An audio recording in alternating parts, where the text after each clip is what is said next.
Continuando con nuestro tema de la hemoglobina, vamos a hablar correspondientemente a la clasificación. Y con ello nos vamos a referir precisamente a las variedades que existen de la hemoglobina. Vale decir que vamos a hablar conceptos de bioquímica, embriología y genética de correlación respecto a este tipo de complemento bioquímico, en especial tan vital en la sangre del organismo humano, ¿no? Y bueno, vamos a empezar con las hemoglobinas embrionarias. Estas hemoglobinas embrionarias están clasificadas de tres tipos y vamos a decir que son las siguientes, empezando por la primera, que es la Gowers 1, ¿no? Respecto a su estructura bioquímica, vamos a ver que no hay gran variabilidad respecto a lo que habíamos visto en el anterior video. Vemos que en especial el grupo M sigue manteniendo la estructura de protoporfirina 9 con un hierro en su centro en estado ferroso, ¿no? La variabilidad consiste en que las cadenas, precisamente alfa y beta, van a cambiar, ¿no? Caso es que la alfa en este caso puede cambiar por la zeta y en el caso de la beta pues puede cambiar por consecutivamente delta, epsilon o hasta gamma. En este tipo de considerado puede haber ese tipo de variabilidad, ¿no? Vemos que entonces esta estructura bioquímica que vamos a observar está considerada por la formación de dos tipos de globinas reemplazando a las alfa, que son las Z. En este caso vamos a tener Z1 y Z2. En el caso ya reemplazando a las beta, vamos a tener que la reemplazan las cadenas epsilon y vamos a tener por tanto epsilon 1 y epsilon 2.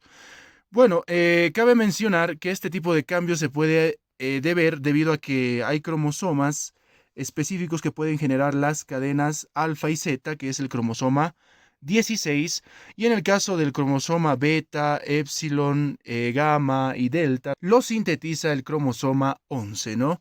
Entonces, si este tipo de cromosoma sintetiza un tipo de cadena, pues se va a ubicar o va a ir en el lugar de la cadena correspondiente que se debe a este cromosoma, ¿no? Bueno, entendámoslo como que la parte superior puede estar reemplazada por las globinas que sintetiza el cromosoma 16 y la parte inferior puede ir reemplazada por las globinas que sintetiza el cromosoma 11. Igual lo vamos a ver eso más adelante para entender mejor aquello, ¿no? Bueno, entonces vamos a decir que la cadena globina, que es la Gowers 1, está formada por Z1, Z2 y epsilon 1, epsilon 2. Sin embargo, ya tenemos el segundo tipo que es el Gowers 2. En este caso, vemos lo que habíamos mencionado antes. La cadena Z puede ser reemplazada por la alfa. Por tanto, en la Gowers 2 tenemos las globinas superiores que van a ser identificadas como alfa 1 y alfa 2 y las globinas inferiores que siguen manteniéndose en este caso como epsilon. Entonces vamos a tener epsilon 1 y epsilon 2. La molécula del EM se mantiene igual en su estructura ya mencionada anteriormente, ¿no? Por tanto, en resumen tenemos que la hemoglobina Gowers 2 está conformada por dos cadenas alfa y dos cadenas epsilon. Teniendo en cuenta que las epsilon se mantienen en estas hemoglobinas Gowers que estamos mencionando, ¿no? Bueno, vamos por la siguiente, que igual corresponde a la tercera hemoglobina embrionaria, que va a ser la Portland en este caso. Vamos a ver que hay un reemplazo de la cadena alfa por la Z, y en este caso vamos a tener Z1 y Z2. En la parte inferior vamos a observar ya también cadenas de tipo gamma en la globina, ¿no? Entonces vamos a decir que en este caso vamos a tener cadenas gamma 1 y gamma 2 reemplazando a la parte inferior que corresponde a los, epsilon que habíamos visto en el anterior ejemplo de hemoglobinas Gowers, o en el caso de nuestra hemoglobina normal, este espacio sería ocupado precisamente por el tema de las beta, ¿no? Bueno, entonces vamos a decir en resumen que la hemoglobina Portland está conformada por dos cadenas Z y dos cadenas gamma. El grupo M mantiene su constitución adecuada y constitución bioquímica normal. Tenemos que hablar ahora sobre la hemoglobina fetal, otro tipo de variabilidad de la hemoglobina. Aparte de las embrionarias, podemos considerar ahora la hemoglobina fetal. ¿Listo? Vamos a decir que este tipo de hemoglobina va a estar conformada de la siguiente manera, mencionando que el grupo HEM o hemo considera la estructura bioquímica que habíamos mencionado anteriormente. Sin embargo, las cadenas globinas son las que van a variar.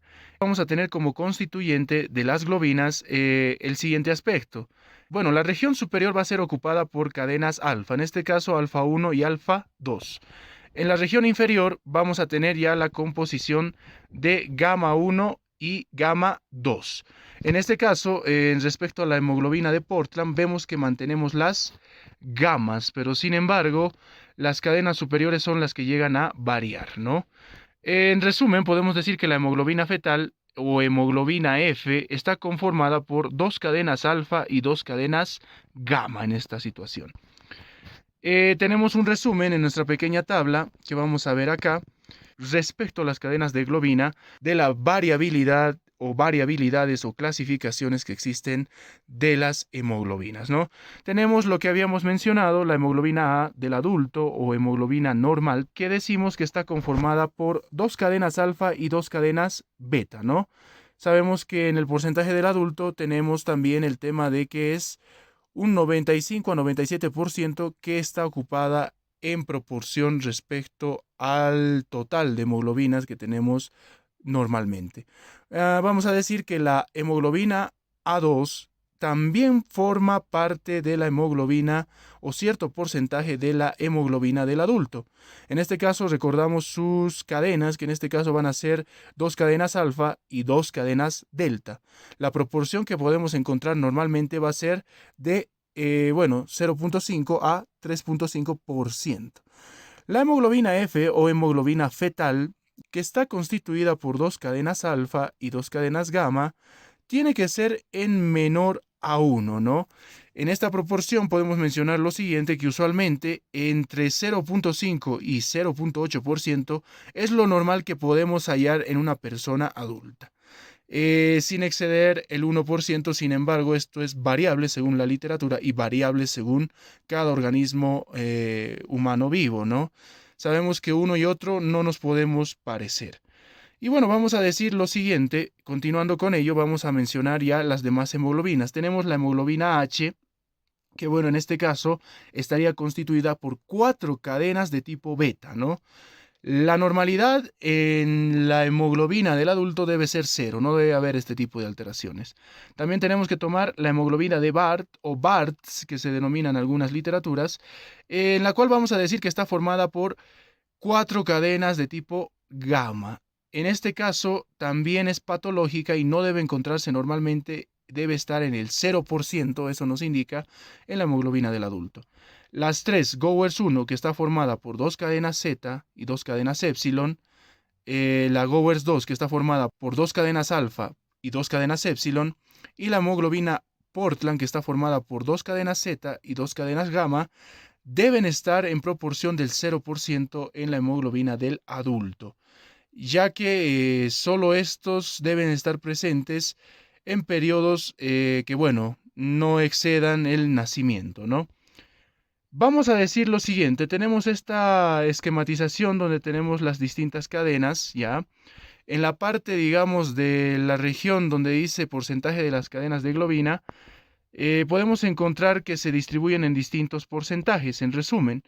Y bueno, podemos decir que también en la parte inferior, de manera longitudinal, tenemos la precaución en que existen cadenas que se sintetizan antes del nacimiento, ¿no?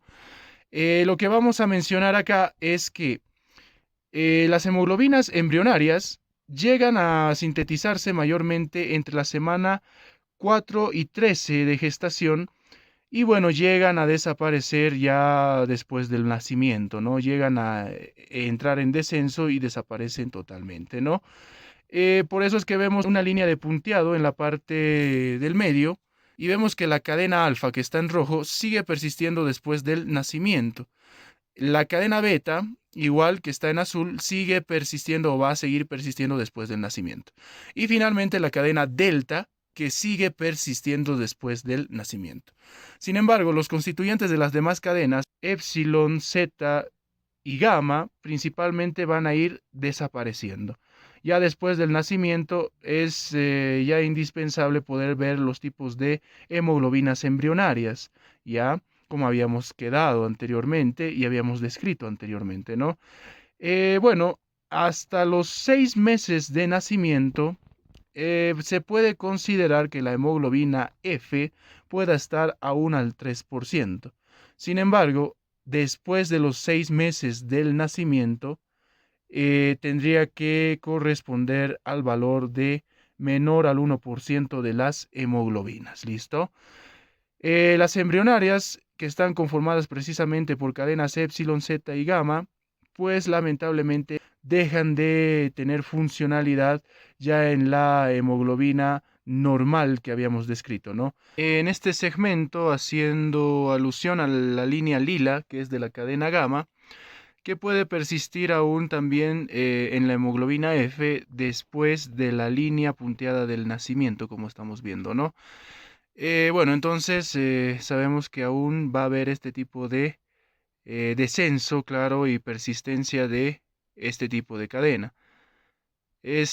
Bueno, también mencionar como último dato respecto a ello que este tipo de hemoglobina F se empieza a sintetizar a partir de las 8 semanas de gestación y desaparece, bueno, o llega a niveles menores al 1% posterior al sexto mes del nacimiento, ¿no?